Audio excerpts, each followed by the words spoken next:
Hey guys, how's it going? Welcome to your favorite chess journal YouTube channel. And today we're gonna discuss the opening repertoire with black pieces and its Pirc defense, as most of you have asked for it. But before that, a very happy New Year to all of you. I hope all of you have had a blasting start uh, with year 2022.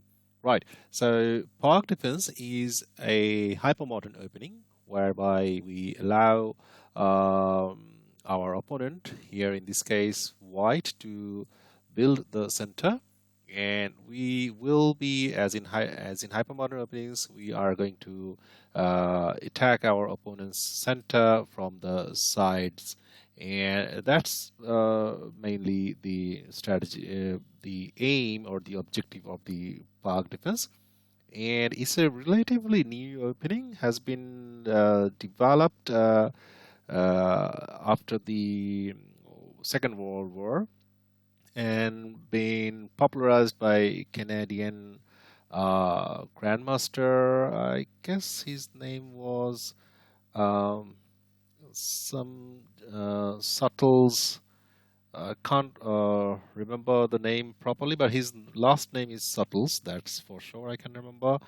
And Bobby Fischer played this opening in his World Championship match against Boris Spassky.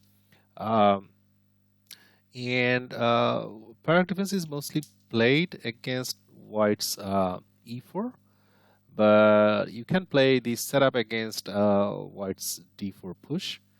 And here, when White play c4 after 1d4, then that's known as the King's Indian defense. But the ideas are more or less the same. And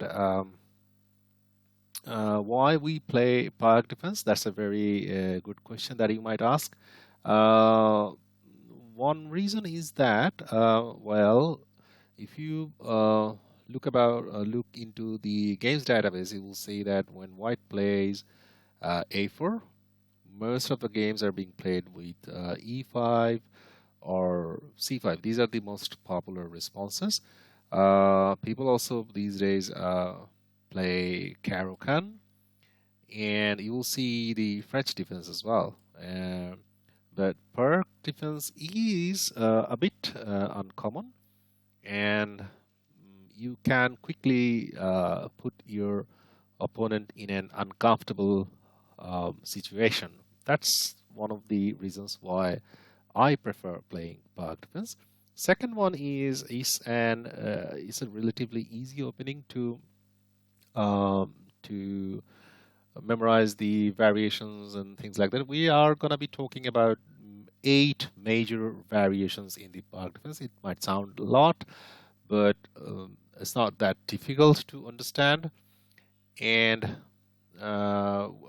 we will be looking into 10 to maximum 20 moves deep in each of the lines. Hang on a second, I've got someone at the door. Just bear with me.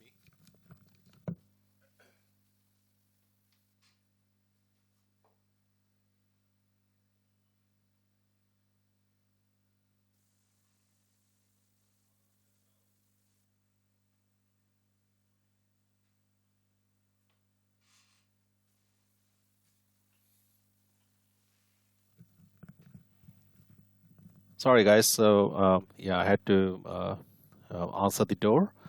What was I? Yeah, we are going to look into uh, 10 to 20 moves deep. That's as deep as I'm going to go. And today I'm gonna show you guys um, the classical variation of the Pirc defense. So let's dive in. Um, so Pirc defense starts with 1 e4, and we play d6.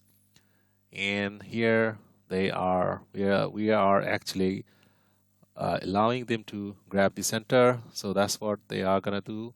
They're gonna play d4, and we play knight f6. And by the way, here I must mention that you can play park defense in three ways. One is by fiancé shadowing your dark square bishop. The other one is by not fiancé shadowing your dark square bishop. For example, by playing c6, going here, and later on going here and putting your dark square bishop here. And the third one is the combination of the both, whereby you play here, you put your queen here, and then you fiancé shadow your dark square bishop. So these are the three ways you can play the Pirc defense, or usually being played. So after knight f6, notice that we are still in the Pirc defense general move order. Then they're gonna play knight c3 because they want to put a defender on this e4 pawn. This push is not good, bear that in mind. So we play g6 and try to finish our dark square's development, and they play knight to f3, and we are into the classical variation. In classical variation, we have got two major lines. One is the two knight system that starts when we fiancéing the bishop, and they play bishop to e3. The other one is the quiet system. So these are the two major lines we are going to be looking at. So let's first look at the let's first look at the two knights system. And here in the two knights system, when they play bishop e3, we have got three best responses. One is to play the move c5. After obviously castling, and here they play queen d2 to create this battery and get rid of the dark square bishop, which is our main Pirc bishop, or the Pirc bishop. And oh, by the way, Pirc is actually the mispronunciation. The correct pronunciation is Pirc, so Pirc defense. And anyway, who cares about the name? Is the game that we want to care about. So, are the move orders. And here we're gonna look into the three lines, as said earlier a bit while ago. We can play c5, we could play c6, or we could play the a6. So these are the three major move orders that you need to look into. First, let's look into the c5 setup. So once we play c5, they are gonna capture. And I've also faced people by playing, pushing this pawn further up, trying to lock the center. So once they lock the center, that allows us to attack their king side. They lock the center, and they also hope to castle long, but then we're gonna roll our pawns. We're gonna have a really easy game, and so that's why taking here is the best move. Bear that in mind. If you see your opponent plays this one, you're gonna feel relaxed. Be sure about that. Don't panic. Just focus on your move orders. Be careful what are you gonna play. Watch out your moves, and think at least two moves deep before making your move. So they're gonna take as discussed, and we are gonna retake with our d pawn, obviously, and the queens come off. And when the queens are off, that's actually good news for us, because Pirc defense is a kind of an opening where black is slightly cramped, and whereby exchanging pieces are going to benefit us. And they take our pawn. That's a temporary thing. They have won a pawn. And we're gonna win a pawn back by playing knight c6, and they attack our knight, but we counter attack their dark square bishop, so they're going to save their bishop. And here we are going to put our knight here, and they take our knight. We take their bishop with C pawn, and I mean B pawn, and they capture one pawn, but we're gonna get it back by putting our rook here, attacking their bishop. Bishop needs to go back. Then we first take this knight, removing the defender of this pawn first, and then once they capture, we take the central pawn. Notice that white has not white doesn't have the center anymore, and that comes with a check. So king needs to be moved, or the check needs to be blocked. So blocking is the best move. Now we dive in with our knight in the center, and game continues. We're gonna put a lot of pressure here on these double pawns. These are double pawns. Here, honestly speaking, black is doing better. Look at this rook. It's not. It needs to be developed yet. So white should not try to hold on this pawn. So they need to castle as quickly as possible, and we're gonna grab this pawn. So material is gonna be equal with a slight advantage to black pieces. Now let's go back to these move number 6, whereby they played queen d2. Let's look at the second variation, c6. This is my favorite variation in the two knights system. And here we're gonna play. Once they play, they try to get rid of our dark square bishop. We remember that you shouldn't take, but rather let them take. So keep the tension, and we are gonna attack their knight. So they first take our bishop, we take their bishop back. Now they are bound to play a backward move, because they have to chase our bishop back like this, and otherwise they're not gonna have a good game, because we're gonna develop our queen like here and come here and attack their center, and we are going to have a good game. So knight needs to go back, and here we immediately play b5, grab as much space as possible. Notice that they are yet to castle, and they play f3, attacking our bishop. Now bishop comes all the way back to its regional square.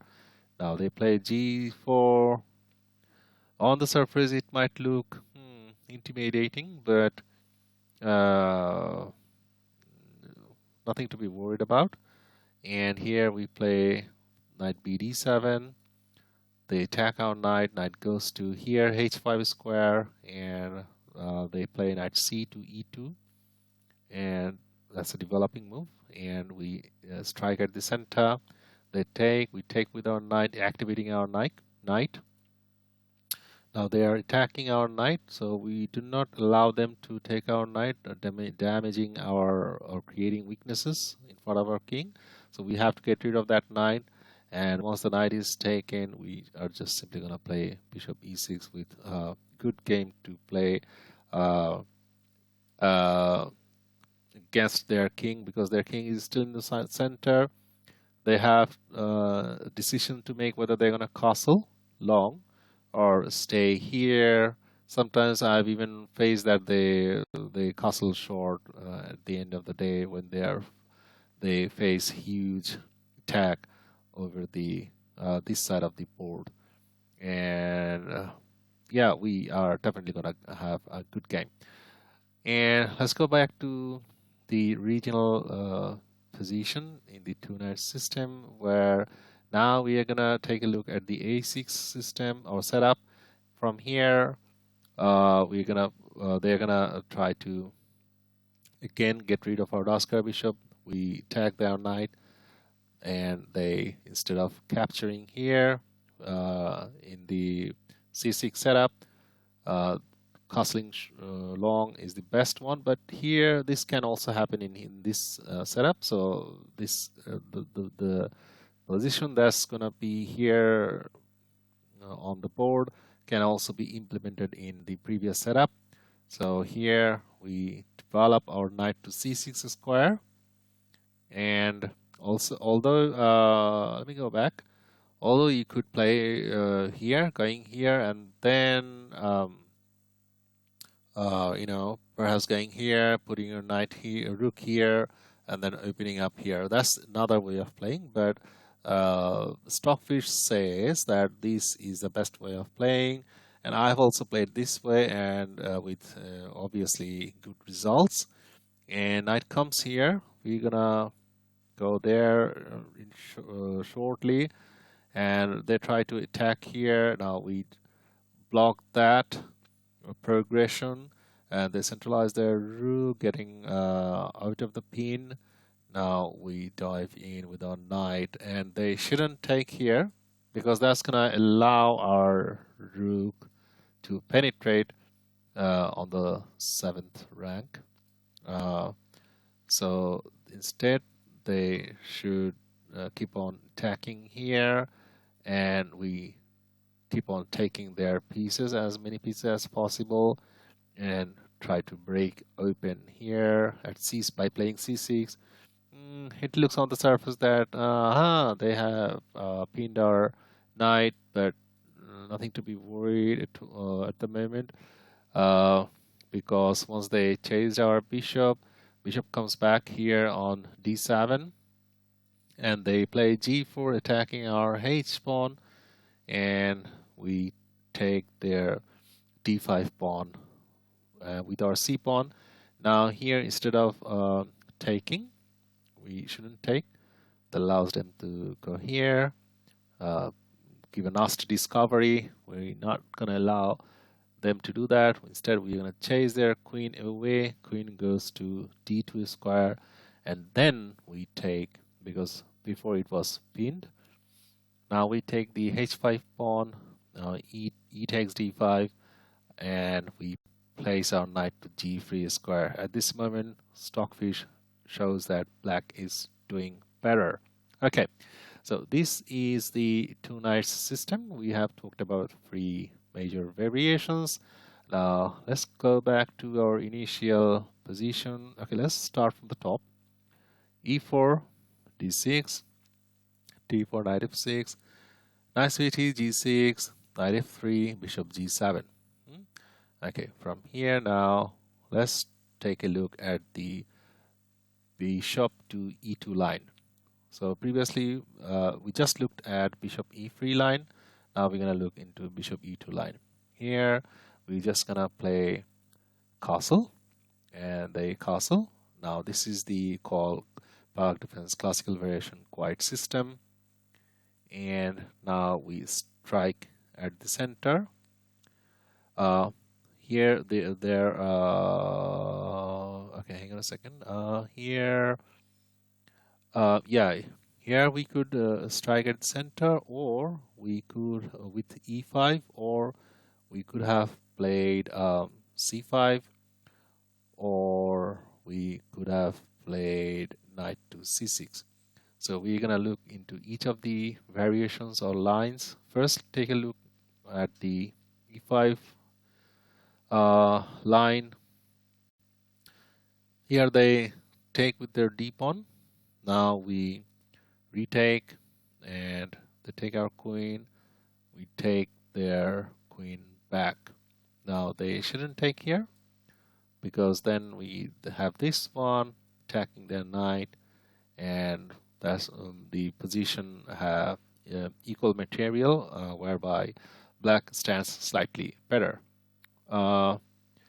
Here, okay, let me show this on board. When knight takes e5, we're gonna play knight takes e4, then knight takes e4, then bishop takes e5, putting a lot of pressure here, x-raying here, and we are actually doing better. We have got moves to play, like this one, as well as attacking this weakness, and we're gonna have simple chess. And black is to me is doing better. Okay. What else? Here, after rook takes d8, they're gonna play bishop. Okay, no, not this one. They're gonna play bishop g5, pinning our rook. Now we are going to unpin our rook.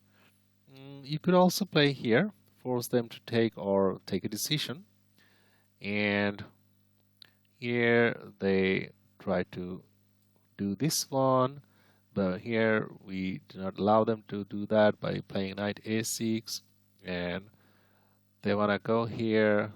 The purpose of that move is to one day um, actually put a defender here, as well as to come here one day and fake in this square and allow them to attack here. So those are the twofold or two major plans they have.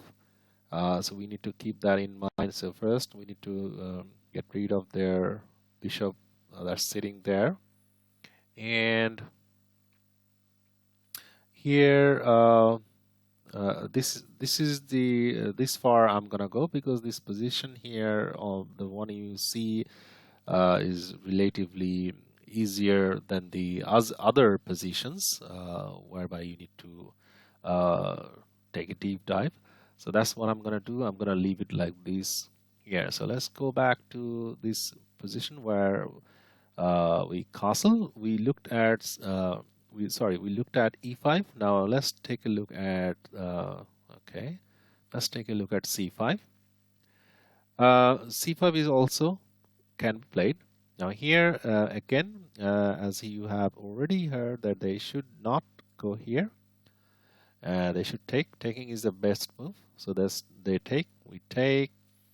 They play e5, attacking our knight. We go back, attacking their pawn, and they exchange queens. Now they come here. They wanna do this one, win our rook, but we're gonna let them do that. So they dive in, and we play rook a7, and they play e6, and we just simply gonna play f5. From here, we're just gonna play simple chess. Probably one day we're gonna attack this knight by going here, and black is doing better here.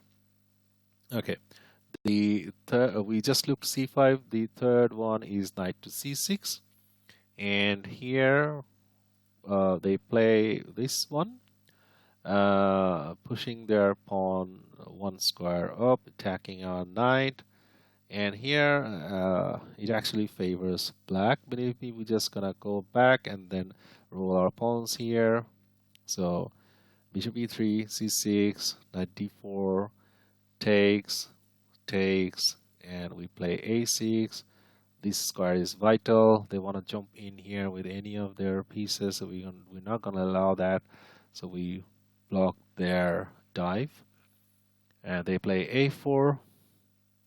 We play knight bd7, queen d2. The plan is again the same plan, and we play rook e8, h3, knight b6, and they move their knight because we were attacking this pawn, and to stop that they had to move their knight, and we play a5, and black is doing better.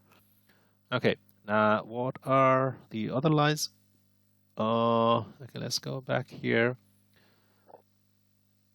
Okay, let's start from the top. Okay, e4, d6, d4, knight f6, knight c3, g6, knight f3, bishop g7. And now we are looking this one instead. We are looking bishop e2 line, and here what else? What else am I missing? Is there anything? Let me have a look.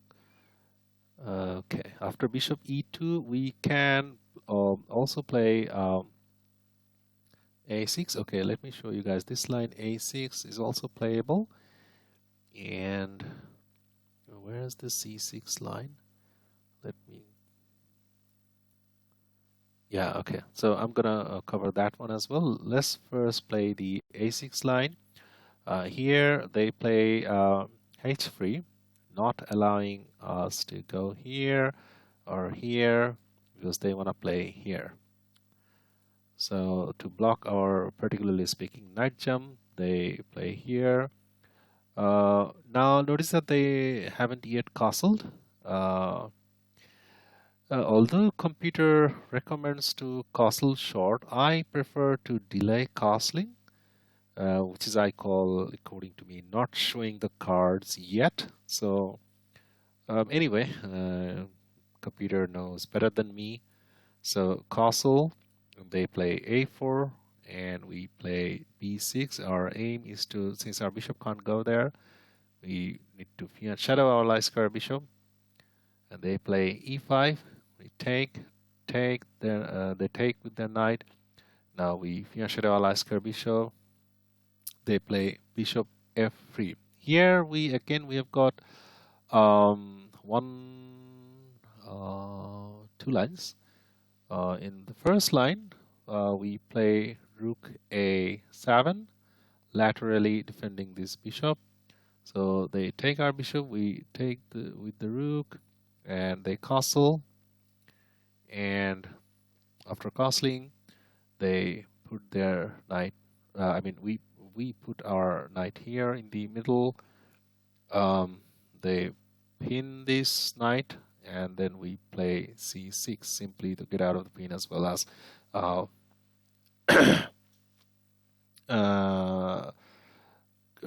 keeping more control over these squares. Okay.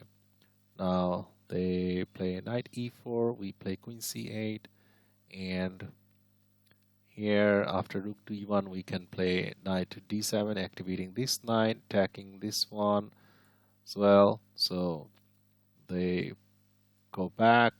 For them, taking or exchanging is not a good idea.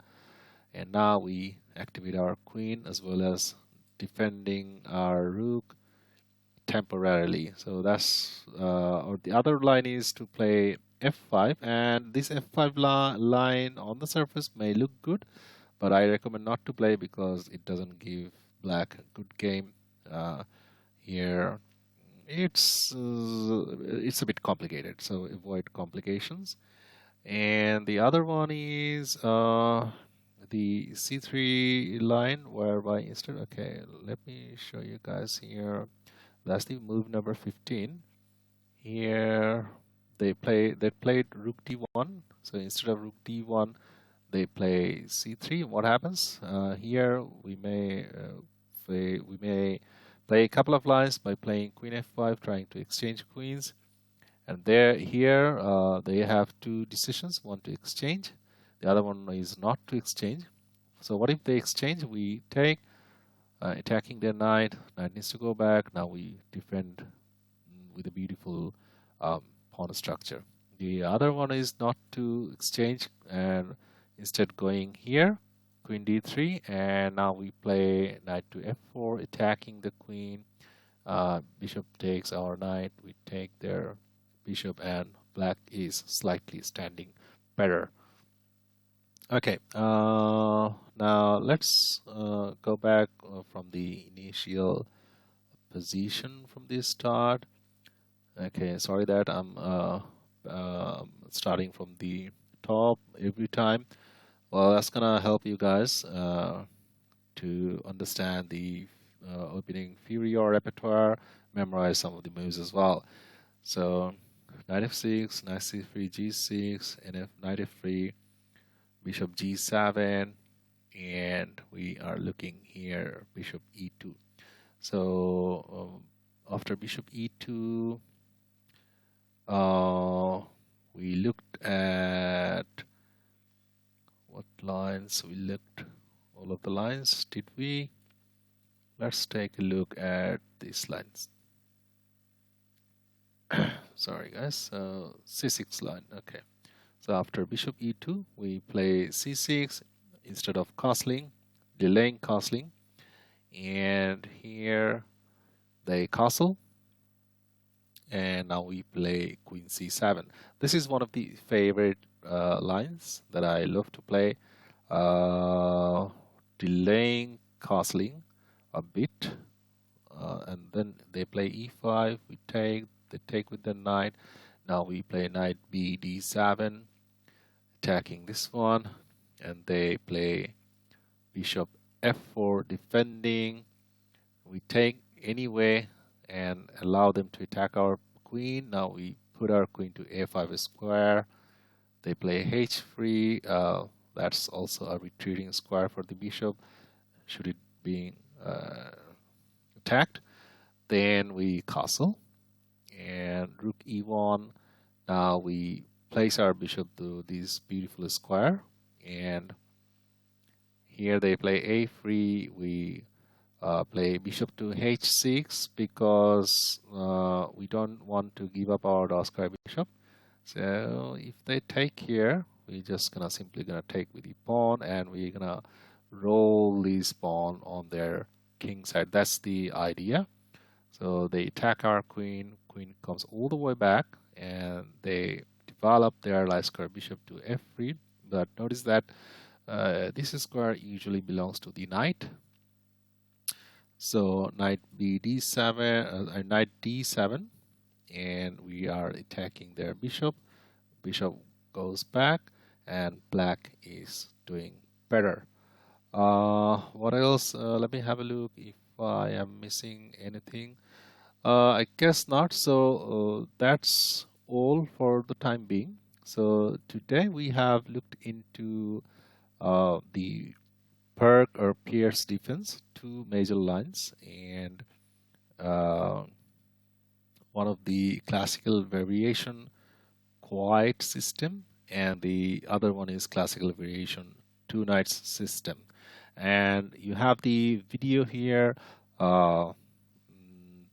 Just rewind and play it back. There are a lot of good guys out there here on YouTube who have described the Pirc defense opening. I guess, not I guess, I believe much more better than me. But I just tried what I can from my point of view and what or how I look on this opening from my point of view. And I hope I have been a help to you guys. And today we have looked into one variation. In near future, we are gonna look into 7 other different lines in the Pirc defense. So till the next time, take care of yourself. Bye-bye.